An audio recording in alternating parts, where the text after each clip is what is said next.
نبی علیہ السلام کا وصال ہوا نا، روح مبارک کو چھپا لیا، پردہ پڑ گیا تو لکھا ہے کہ حضرت بلال نے نا اس رخت سفر باندھ لیا، سامان باندھ لیا۔ کسی نے حضرت ابوبکر صدیق رضی اللہ تعالیٰ عنہ کو بتایا کہ موذن رسول حضرت سیدنا بلال حبشی رضی اللہ تعالیٰ عنہ مدینہ چھوڑ کے جا رہے ہیں، تو حضرت ابوبکر صدیق رضی اللہ تعالیٰ عنہ حضرت بلال کو روکنے کے لیے آئے۔ آپ نے آ کر پوچھا ہے بلال نہ جاؤ، میں تمہیں نہیں جانے دوں گا۔ تو حضرت بلال نے بڑا زبردست جواب دیا، آپ نے فرمایا صدیق اگر تو اپنے لیے خریدا تھا تو روک لیں، میں رک جاؤں گا، تو اگر اللہ اور اللہ کے رسول کے لیے خریدا تھا تو پھر نہ روکیں، پھر مجھے جانے دیں۔ حضرت ابوبکر صدیق بھی رو پڑے۔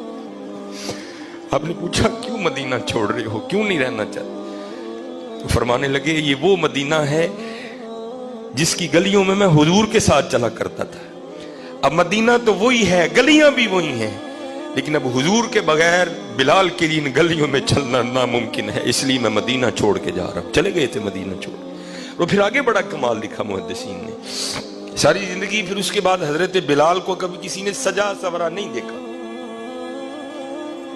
کو بڑا جناب عمدہ لباس پہنا ہوں نہیں، کبھی کسی نے اس کے بعد حضرت بلال کو مسکراتے نہیں دیکھا، کبھی کسی نے حضرت بلال کو سجے سورے نہیں دیکھا، بالکل۔ ہاں ایک دن آیا جس نے لوگوں نے دیکھا کہ حضرت بلال حبشی رضی اللہ تعالیٰ عنہ نے نیا لباس زیب تن کر رکھا ہے، جناب داڑھی مبارک میں تیل بھی لگا ہے، جناب خوشی کے آثار ہیں چہرے پر، لوگوں نے دیکھا ہی نہیں کبھی حضرت بلال کو اس رنگ میں۔ تو لوگ اکٹھے ہو کر آئے کہ پتہ نہیں آج کون سا خوشی کا موقع ہے کہ حضرت بلال کی خوشی چھپائی نہیں چھپتی، چہرے پر بھی خوشی آ چکی ہے، اتنے خوش ہیں حضرت بلال، آج دن کون سا ہے؟ تو سارے آ کر عرض کرتے ہیں اے موذن رسول علیہ السلام آج کیا بات ہے، بڑے خوش دکھائی دے رہے ہیں۔ تو آپ نے فرمایا آج میری موت کا دن ہے۔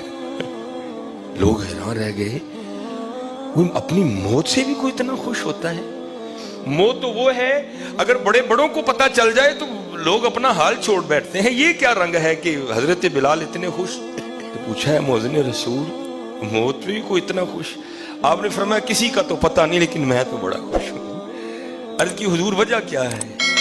آپ نے فرمایا یہ موت ہی تو ہے جس نے محبوب سے روک رکھا ہے، مروں گا تو حضور کی بارگاہ میں جاؤں گا، تمہارے لیے تو غم ہے لیکن میرے